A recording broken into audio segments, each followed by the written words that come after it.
The layman doesn't realize the role that steam is actually playing out there. You know, everyone knows that electricity powers a lot of stuff for them, but they don't realize that it's steam that's doing the shaft turning. And without the turning of a shaft and that early invention, there's no electricity being made. So, and they just don't have that in their mind as to what it actually is used for. And everybody wants to electrify, but they don't know how electricity is made. They see that power plant and they don't realize that's a giant boiler. They think of it as a building. It's the size of a large building, but it's just a gigantic boiler creating steam. The High Fire Podcast is your go-to for straight talk on the steam and boiler industry. Get knowledge you can use, stuff that matters, like tech, safety, industry trends, and more. From steam industry experts, tune in and stay fired up. In this episode, we dive into how steam boilers have powered America's industrial growth and their impact on the economy. Welcome to WARE's High Fire Podcast. Actually, we are here talking with some industry professionals, and we are going to talk a little bit about what we're passionate about, and that is steam. You look somewhere else for the industry professionals. We do have them in the room, though. But we're so passionate about steam, and something that's always intrigued me is really just the importance of steam to America. But it's not just America, really. I mean, the steam throughout the world that came in really revolutionized everything about our industry and everything that we do. So we're going to start with the All-American Stephen Taylor. Stephen, maybe give you a little bit of a background and then of your experience, and then talk a little bit about the steam. Yep. So I started in the shop as a mechanic, July of '82. Then took the shop foreman's job, and then in '88 I moved into rental sales, and '91 I took the sales manager's job, and '96 we split sales into projects and service and rental, and I've been in the rental department ever since then. Designed rental units from when I was in the shop, and so I'm still involved in that with a lot of the daily work we do. Yep, and something that you are the All-American guy is you love to fish. I do tend to fish every now and then, which, you know, I've got three things I do: spend time with my wife, fish, and work. That's just pretty much, that's takes up 24/7. A lot of times working while you're with your wife fishing. I do that a lot. I do a lot of business standing on the front of my bass boat. I do a lot of that, and I do a lot of pulling my trike over and switching over and talking on the cell phone when we're on a ride somewhere. So, yeah. Well, what about steam? You know, in your experience, you've been in this industry a lot. What are your thoughts about just how steam has impacted our country? You know, 80% of everything you look at and touch is produced by steam, and steam has touched it one way or another. And you know, there's a lot of movement on the green side of the field to eliminate steam, but they're not going to eliminate steam. They may change how steam is produced, but steam is way too important, and there's not another technology to transfer heat, to transfer power nearly as efficient as what steam is. So that's a fallacy in some people's minds. Their biggest issue is the carbon producing fossil fuels. When they burn fossil fuels, that's their problem. How do they get away from that? What do they do? And there's a bunch of different ways to do it, but steam as a heating medium, that's not going to change. But the fossil fuel is kind of the interesting part, because in the Industrial Revolution, that's really what they started with after man with strength, and then after animals, right? And then the next thing they went to was water. They went to wind. And, you know, then all of a sudden here comes steam, but, you know. Coal to produce steam. Yeah. So, I mean, back in the day, you know, the Industrial Revolution was kind of a nasty era. Pollution. Yeah, it was much dirtier than it is today, for sure. Smog and pollution that was produced by burning all those coal boilers that were not efficient at all. No cleanup. They didn't care about cleanup. They just want to produce steam, produce textiles, and just keep the revolution moving. So it took a long time to turn that, which we've turned it dramatically from where it was.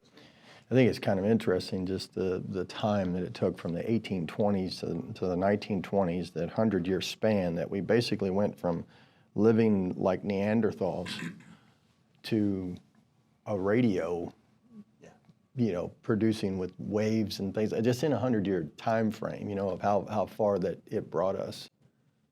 Yeah, it was quite significant. I wouldn't say Neanderthal, but it was certainly, everybody was farmers. You were farmers. Yeah. 80% of the people were farmers, and now 1% of the people are farmers. And being able to move eventually, like the things that produced for people, and now a lot of them are doing stuff in their home. You know, like, I mean, some of that technology moved to a home-based kind of deal because of what they were able to do with production and commercially producing stuff is, you know, game-changing for people. Before the steam engine was developed, it'd take them 3 to 4 months to move product from New Orleans to Chicago. Now you can move product up the river in 2 days, on the road in a day and a half from New Orleans to Chicago. So that efficiency was absolutely incredible to the growth of the nation. Well, I was going to say, I think the big confusion is the layman, not necessarily the people listening to this, but who knows who else is going to listen to this. But the layman doesn't realize the role that steam is actually playing out there. You know, everyone knows that electricity powers a lot of stuff for them, but they don't realize that it's steam that's doing the shaft turning. And without the turning of a shaft and that early invention, there's no electricity being made. No. So, and they just don't have that in their mind as to what it actually is used for. And everybody wants to electrify, but they don't know how electricity is made. They see that power plant, and they don't realize that's a giant boiler. They think of it as a building. It's the size of a large building, but it's just a gigantic boiler creating steam. And then they'll think of things like nuclear. They don't realize that the nuclear side, the plutonium and all of that, is to produce steam, to turn a turbine to make more electricity. So it's very misunderstood by most people. Yeah, and the other thing that's misunderstood, speaking of those power plants, is that you see the power plant with a great big stack and all this white stuff rolling out of it, and they all think it's pollution. It's not. That's their cooling towers. That's how they're cooling all the turbines down and cooling everything down. It has nothing to do with it. And if it's not that, if it's a coal plant, that's their cleaner. That's the cleaning up where they're injecting water to get all the impurities out of the exhaust gases, and that's just the water vaporizing as it comes out the top of the stack. So it's not smoke. It's right. The clean technology is what that is on a coal plant. I was just thinking we need to do a steam culture episode on how fishing rods are made, because there's got to be steam involved for sure. We did, you know, an episode on pole vaulter poles. And after those are wrapped and spun, they're put in these little chambers and you know, sealed on both ends, and then they're steam injected so that everything molds up and bonds, and that's where the strength comes from. I'm sure it's the same. Same process. I always say we work on, or, you know, sell, however you want to say it, the thing that powers the thing that makes the stuff that everybody uses. Right. But we are 3 to 4 degrees separated from the end product, from what people are buying and what people are using. Yeah. But without that steam, you have no varnish, you have no paint, you don't have anything. I mean, no steel. If you think of the steam jacketed kettles that are making soup and food or cleaning process, toothpaste, radial tires. One of my favorite things about being, when I was in outside sales, was just walking into all these different plants and just watching how big our economy is and how much of it is either powered by steam or, I would say, enabled, whether it's a sanitizing or cleaning or something of that effect, or curing of a piece of a product before it can go on down the line to add strength or durability to it. It's everywhere. Yeah. It's in everything. And, you know, and if you try to go away from it and you want to do all electrification, you're still going to use steam to make it. But if you bring on more electrical appliances, we're going to need 40 to 100% more electricity, which our grid system can barely handle what we have today. So So the concept of getting rid of steam isn't even practical. There may be different front ends, whether it be a hydrogen source of fuel or whatever, but the steam is always going to be there as that heating medium. Yeah, and what the general, public doesn't understand is electric cars it sounds great, but you still got to generate steam to produce the electricity to charge that car up. And you got to have the infrastructure, to your point, to transfer that electricity from where it's being produced to where they can plug their car in. Right. I found that interesting. We're in the modern EV day, but the first EVs were made in 1832. And there, at one point, 30% of the cars on the road in that time period were electric. And then that went by the wayside. Like some kind of dynamo or some kind of Well, they weren't power itself after it got moving kind of deal? Wasn't it something like that? No, it was battery type technology. It wasn't very efficient in terms of they could only go maybe 50 miles. Right. I think at the peak they might have been getting 150 miles out of them. But the internal combustion engine changed that whole area. So. With the steam car being the forerunner of all that.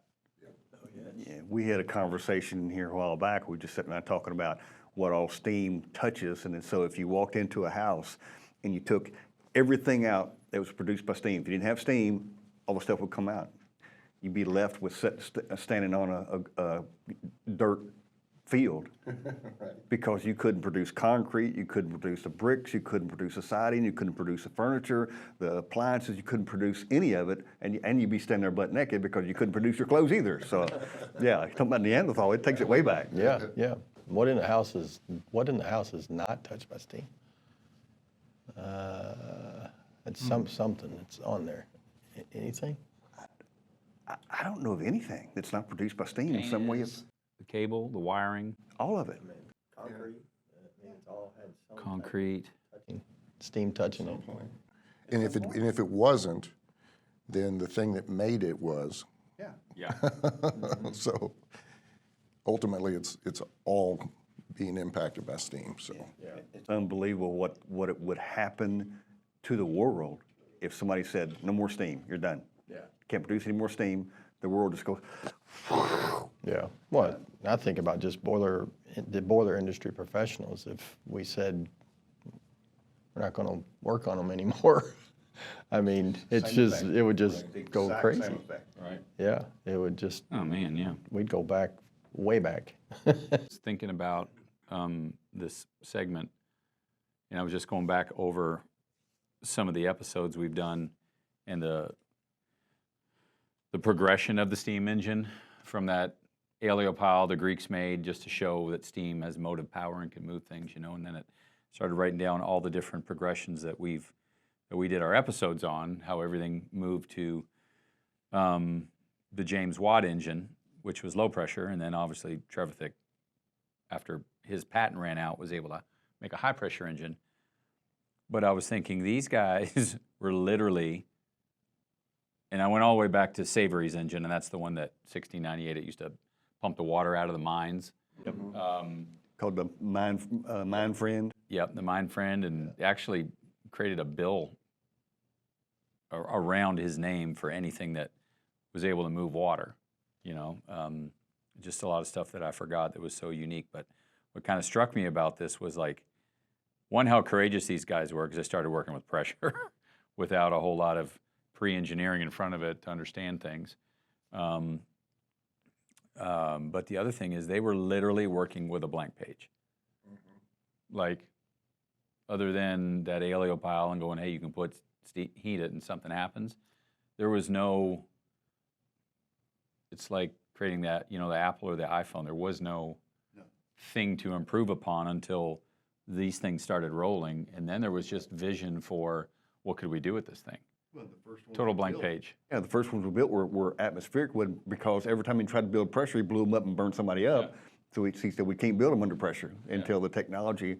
And then when the piston came along, I had forgotten this, they were moving it with air because they couldn't get that steam until that high-low compound design came around, where you could act on the second piston with the low pressure steam. But I just was reading this, I was thinking, nothing. There was no design to chase. It was, man, we know that if we heat it and reduce it, it'll pressurize and go. And that was kind of it, to where we are, where they got in a pretty short amount of time. Yeah, and I was doing some homework on some stuff, and it's one of the things I realize that people don't understand. They look at steam and they think of the vapor coming off of their pot, which is not really steam until it's put under pressure and move up to the next level. But they don't understand that the power of steam, is like if you have 1 cup of water, pound, you convert that over to steam and it's 1,600 times the size. But it's invisible and they can't see it, and they don't recognize what's really going on with it. So it's a natural thing to say, why do we need that? I mean, but it's the invisible force. So. But how did the actual steam really change things from, the water that was going along the wheel or using wind or something like that? What actually changed there with steam? What happened? Big things that changed was that the water, you had to be by a river. You had to be a water source somewhere, a dam, very few of those. Most of it was just rivers. And so they ran it over a wheel, and that wheel turned a shaft and did whatever they needed to do. But once steam come along, you could move that into a metropolitan area. You could move it wherever you needed to, wherever the factory was. You could build factories instead of having everything right there around that river. Now you can move them wherever you wanted to. So it enabled them to really spread the production throughout the country. Mm-hmm. Well, and also just everybody used to live out on the farms. What I found interesting was how the cities were formed really quick, when the steam started happening, where everybody came into the cities, which brought other problems. Yeah. Disease was one of them. Right. When all of a sudden you put 400,000 people in a city with no sewer system. With no sewer system, Right. Yeah, just how it changed the landscape so fast, and then just the market in general started picking up from an economic standpoint, to where you had people that it was all about profits. And so it was, let's produce as much as we can. Right. And there was no safety involved. There was child labor, the child labor that happened just to make all this get going. From child labor, slavery. There's so many things that actually happened to just keep things moving for profit is really what it was. Yep. Right. They had to pass a bill in the United States that said, okay, you can't work them until they get to this age, which I think was 12, and then you have to, between this and this age, you have to have at least 2 hours a day of school time. And the plant, where they're working, they had to pay for it. They had to take care of the schooling of the kids. Yeah. Lots of things they had to do. Gerald, how long have you been around in the industry? 21 years this month. This month? Yeah. At WARE? At WARE. That's right. 21 years. I was 17 years in the steel business prior to that, and that industry uses steam just like every other industry that we deal with. Yeah. So. And what do you like to do? Well, I've got 2 new grandbabies, so we like to hang out with them, spend time with them. That's been a new chapter in our life, so that's been fun. Yeah. Likes some bourbon, which is a steam thing. Yeah, we got a lot of steam users. Every distillery uses steam, so none of you all would have that without it. So You're welcome. You're welcome. WARE. Thanks, Steve. No beer, no bourbon. That's right. That's right. How is steam actually used in the bourbon industry? What's it? It does the distilling, mash cooking, all the areas where heat is needed. And in the distilling process, as the steam moves up the column, it can separate itself out from the alcohol. So it's just how all the chemical reactions are with the heat. So. Yeah, pretty good size boilers. Yeah, our distilleries are pretty good size here. Yeah. And just fun fact, what makes bourbon bourbon? One, you got to have a single-use white oak barrels, charred one time, then we have to sell them, get rid of them, send them overseas. 51% corn or more, limestone water. Most people think it all has to come from Kentucky. It doesn't, but like 90% of it does. But it does have to be made in the United States. Is that right? Okay. Yeah, it's a legislation. Huh. So, I didn't know that. And rightly so. right. Rightly so. Rightly so. Brent, what about you? America. How long you been in business? Well, I've been here, it'll be 30 years, September 4th of this year. So, when I came here, I came over to start training to go out in sales and spent about a year and a half between shop and service. Quickly moved up the ranks in shop and service, right, Stephen? Technically speaking. Absolutely, just a whirlwind. I loved my time in shop and service. Like I still remember, because for me, my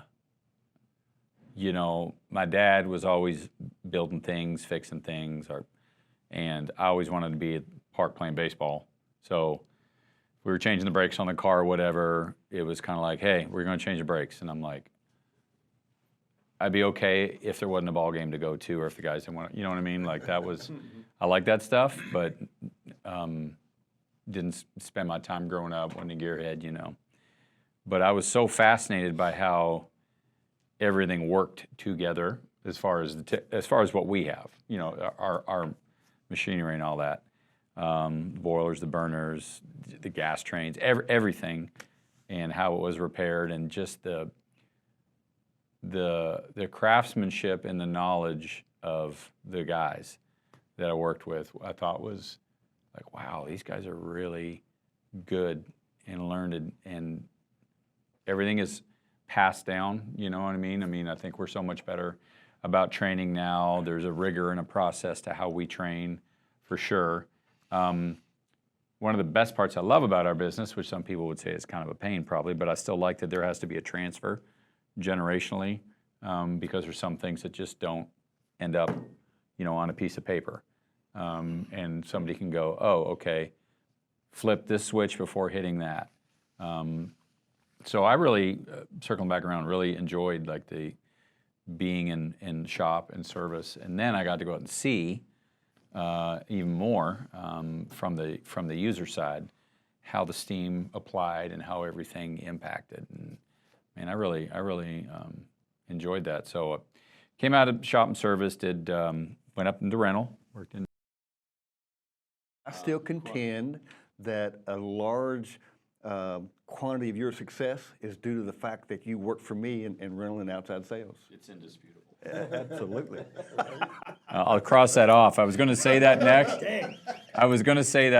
Wait, he needed to get that out there. I think you wrote that down when I got up to leave first. Right. Rental was fun. It was fast. It was a lot of drinking from a fire hose, just trying to learn, stuff and filling out forms on papers and all kinds of stuff. But really enjoyed that. And then went into outside sales, and then did some time in sales management, and then did our stint in operations management, and then now just handle all what some people would say HR, which is an important facet of the business, and we take care of that well. But I really am interested in our people, the development of our people, the experience that our employees get to have, and and just our organization, how it functions and the health of it. And I think it's really good. So I enjoy that part of the business. I appreciate you guys having me here when it gets technical. I'm going to remember all the words that I've remembered, and I'm going to say them with conviction. All right? But I can do a couple things. Yeah. It's important to convince people that you know what you're talking about, whether you do or not. I'm 100% going to sell out to the 1% that I know. I'm on it. And you're Canadian. And I'm an American citizen. And you are an American citizen. But you are. Do they have steam in Canada? They do have steam in Canada, as it turns out. I think it was made there first. Now, Great Britain was actually first. Absolutely. Right? That really started that. And then why did America take that over as far as the largest? What happened there? Why did we become the largest industrial revolution producer, if you will, of steam? If you're following the history, the James Watt engine, or sorry, Thomas Newcomen engine, which was made in about 1712, that was the first commercially successful engine that could deliver like continuous power. Everything, before that, either one, well, in that engine being atmospheric too, but everything had a specific use, but being able to deliver a continuous rate of power for a long time, I think that was probably, the big deal for there, and then just being able to jump on the, think of how fast these guys had to jump. Like, it's made, it's patented, but everybody's chasing after this one piece of technology. Maybe it's not any different than now, but really got us, really got us kickstarted. I would venture to say, and I haven't really researched it, that one of the reasons that the U.S. took off and ran past Britain is because we didn't have any regulations. Britain had been there for centuries before we had. So I would venture to say that they had a lot of regulations in place on steam, and because it's all new stuff, we didn't have anything. We were, if you moved to the U.S., if you moved to America, it's because you were an entrepreneur. Yeah. So you wanted to build stuff, and so the cream of the crop from all over the world, they came to the U.S. and started build business on their own. Yeah, I think the British came over first. Mm-hmm. Yeah, and they saw they were going to have to work hard, they had to go back. Whoa. A little more to it than that. Hey, we finished it a long time ago. So it's, Did steam have any say in the forming of the redneck? Since we're talking about the formation of our country. Well, yeah, all the rednecks were digging that coal to make that steam. Well, and then the rednecks had to start building making the bourbon first in our stills in the backyards and in the woods. Good point. So yeah. Good point. Yeah, they learned about those explosions. Absolutely. I think once steam really started rolling, if you will, is when the trains really started coming into play. Yeah, that was to be able to move goods at that pace really picked up. Same thing with the steamships. Yeah. That was a big deal to be able to move around goods and services. Yeah, and they weren't that fast. The first one was like 12 miles an hour, but the amount of cargo, the weight that they could pack was incredible. And it would take, a mule train of 50 mules to be able to pull what one little old train could pull across there at 5 times the speed. And that really fueled it all. Sure. That really moved things forward quickly. Well, you had the train stations, you've got trains, but then there was all these other things that had to start coming along with it, just for the infrastructure of of taking care of the trains, Well, you could move energy. Coal. Energy could be moved around. Yeah, coal and stuff. All the factories that had to be built to build the railroad ties, to build the rails that the trains were going on, to build the trains themselves. Everything just snowballed. You think about, especially as the engines got more efficient, and probably not the engines are more efficient, the combustion got a little more efficient too. But you've got the engine, and I was thinking about this when we were, when we would do research, because we've done a little show called Steam Culture that has. It's your fourth time mentioning it. It is. Are you plugging this or what? I'm going to weave it in there. All the steam. Well, the steam locomotive guys love those episodes. Those guys are passionate about steam locomotives, and we get to learn so much about it. And then they tell me what I didn't learn right in the comments below. But the tender car, and the water car, you think about just building out that.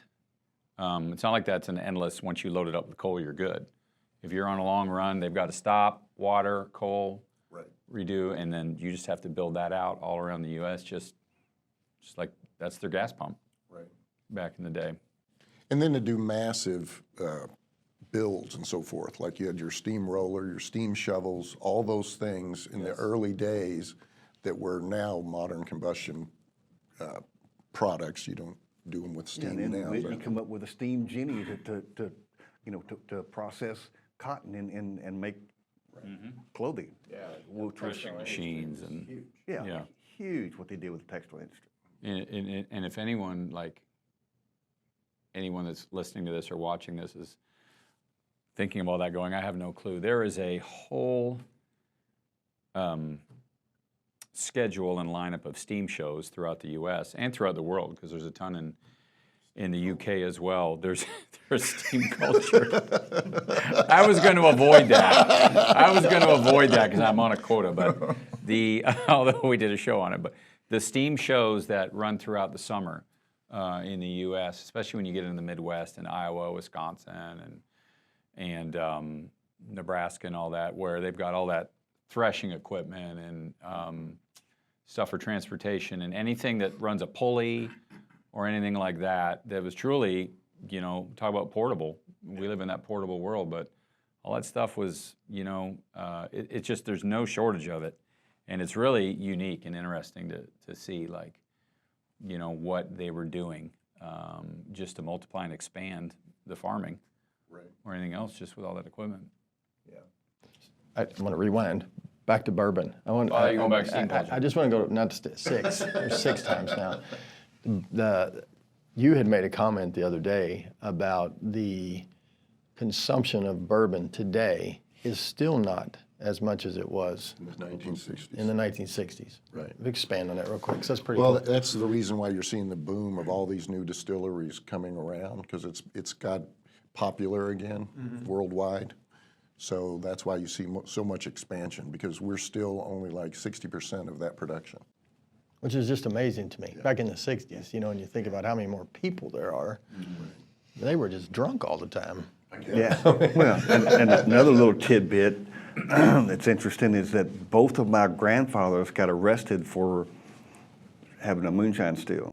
Oh, really? One of them went to prison, the other one didn't. How did we not know this? The Original one bootleggers. original bootleggers. The one that didn't, he didn't go. Both of them had 12 or 13 kids, 14 kids at the time. So they tried to use that. Hey, I've got all these kids to take care of.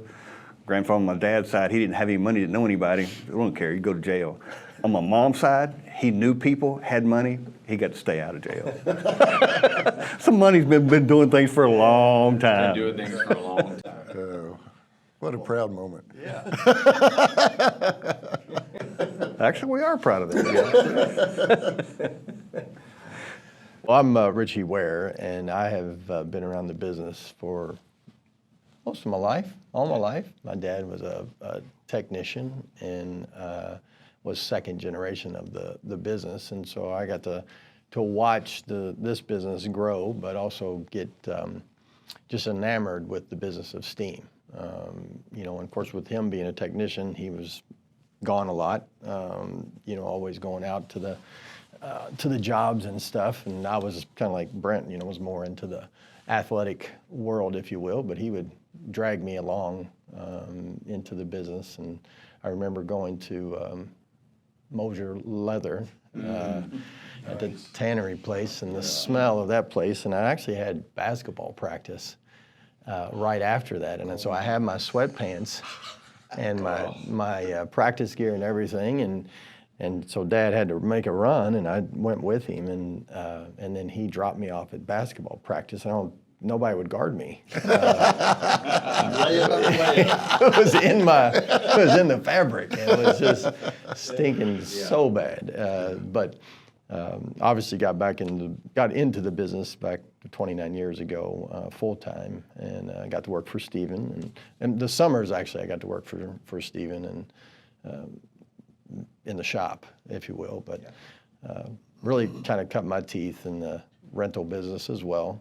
And just learned. I loved that pace of that side of the business, and then of course just my niche is promotion and marketing, and I love that piece of it as well. So that's what's kind of kept me around the business. Was thinking a little bit about back in the day, the actual boilers themselves, and you were talking about protection, of to where we just kind of abused everything, right? And then, but how what did we do? What did we have to start doing to boilers to make them safe? Comparison of then today. A lot of things. Relief valves, so you couldn't overpressurize them. Low water cutoffs, so you couldn't run them out of water and blow them up. Thicker steel and codes on steel and fittings and valves and everything that makes it up, having a code, so there's a set of specifications on how it's built, so you can't take a 55-gallon drum, throw fire under it, and put a cap on it and pressurize it and get steam out of it. Yeah. In modern controls, make sure we can evaluate that the gas is out of the boiler and don't have explosions and things like that. So, a lot of things. How much has really changed when the vessel itself? Other than rivets, not much. Yeah, hadn't been a lot in the technology. There's some things going on now where they're starting to put fins on the tubes, on some water tubes, so that you get more heat transfer instead of just a slick tube. It just gives you increased heating service where you can get better heat transfer, more efficiency on the boiler itself. But most of the efficiency is in the burner and the controls and not the boiler itself. The boilers have been, the technology on those hasn't changed a lot in the last 100 years. When did, I guess, no longer welding tubes in the vessel, when did that start, you think? Where you would, beat them? Had to have been in the 20s and 30s, because I've worked on old Titusville boilers that were built in the 30s and they were rolled and beaded. Rolled and beaten. Yeah. I was just thinking about They were that. still- That's yeah, they were- probably one of the changes. They were still riveted, but they were rolled and beaded. Yeah. They beaded them by hand, so they're pretty rough. But Yeah. What type of today we have up to 4-pass boilers and fire tube, but back in the day, didn't start that way. no, most of them were two. Yeah. Yeah, they started out just one pass, just one straight through, and then they started building a fire box, and they come around and put tubes on top of it, so they come out through the tubes and back out. So it went to a 2-pass, and they just expanded it from there. Yeah. For over 70 years, we've been known for steam and a few other things. Hard work, honesty, respect, fast responsive service. WARE, always steam. Everything your project needs. How's technology changed on, really what's brought us into the modern era, if you will, on the boiler?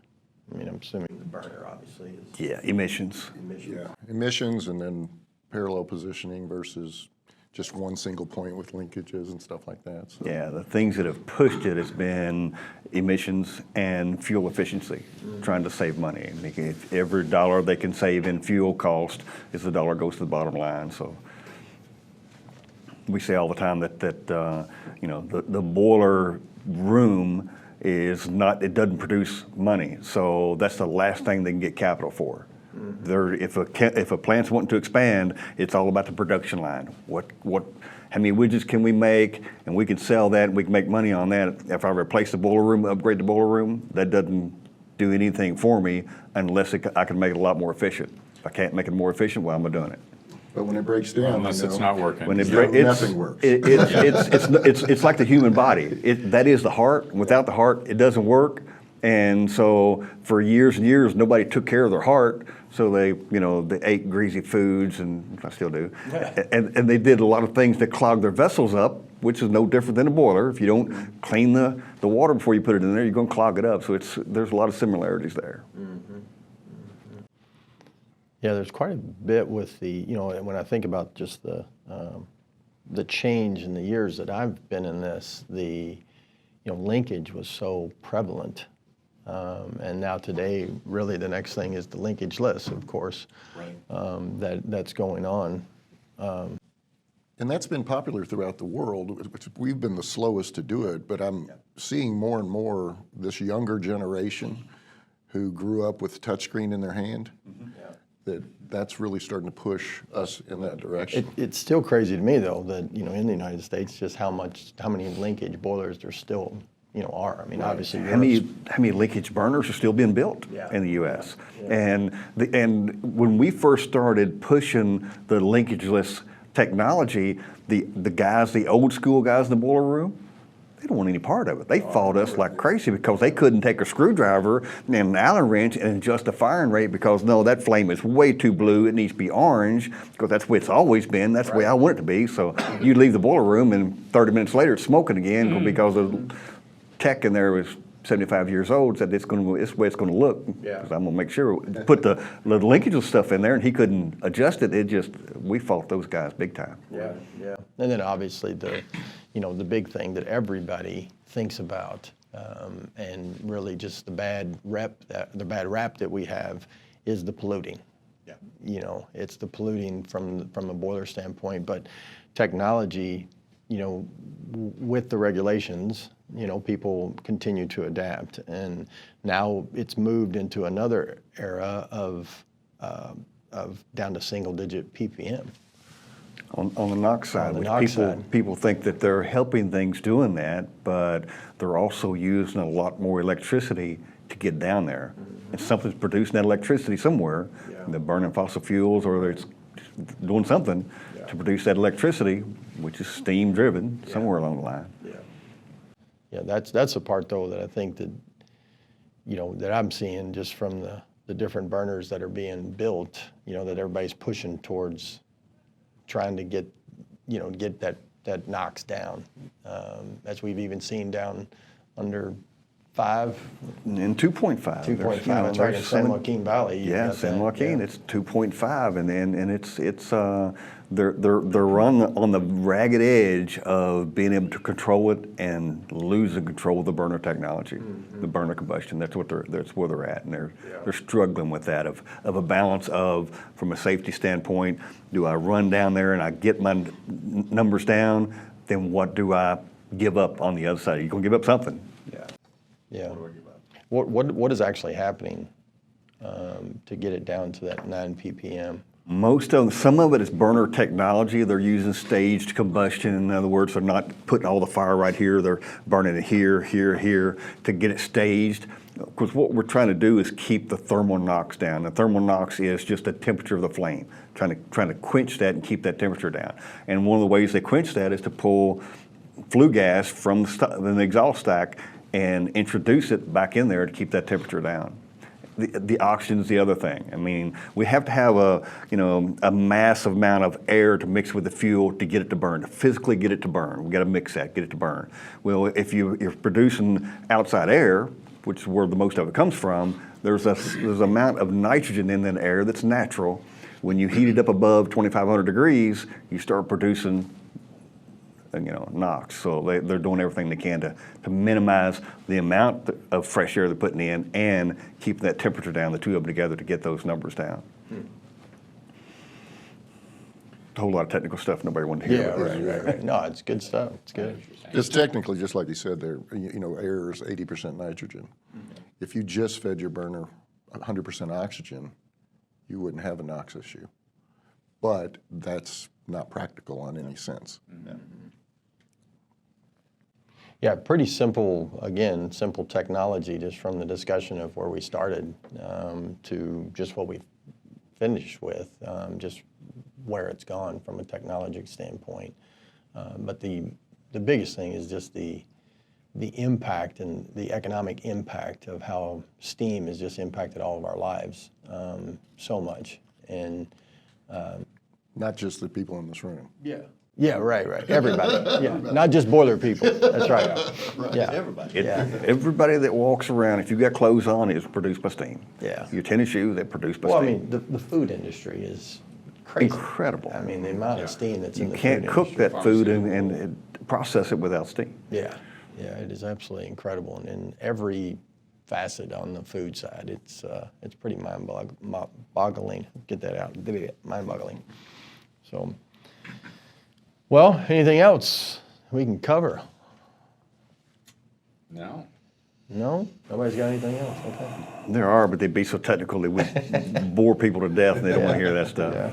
Well, great discussion as we've gone through all of from all the way back to the vessel, all the way to when we talked about linkageless. Just an incredible discussion, and the economic impact that it has really brought to us in the room, as well as to everyone in the world. Well, join us. Keep coming back to the WARE High Fire podcast, and make sure you subscribe and click that little bell over here for alerts, and make sure that you do that so that you are notified of any new videos that are popping up. We'll see you next time.